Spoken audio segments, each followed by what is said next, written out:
May kinalaman ang pagkandidato ni Willie Revillame sa mga pagbabagong nangyari sa Will to Win, ang game at public service show ng TV host sa TV5.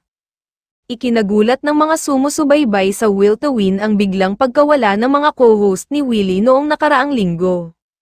Hindi na nila nasilayan sina Cindy Miranda, Ana Ramsey, Almira Teng, at Christine Bermez. Hindi na rin napapanood ang mga online host ng Will to Win ang former beauty queens na sina Roberta Tamondong at Gab Basiano. Tanging ang social media influencer na si Inday Fatima at ang comedian na si Boobsy Wonderland ang natirang co-host sa programang Natutunghayan mula Lunes hanggang Biyernes. Matapos mawala ang mga kasama ni Willie, tiniyak ng isang production insider na may malaking pagbabagong magaganap sa Will to Win na ikagugulat ng mga taga-subaybay ng programa. Inaasahang maglalabas ng opisyal na pahayag ang TV5 Network Management sa mga susunod na araw.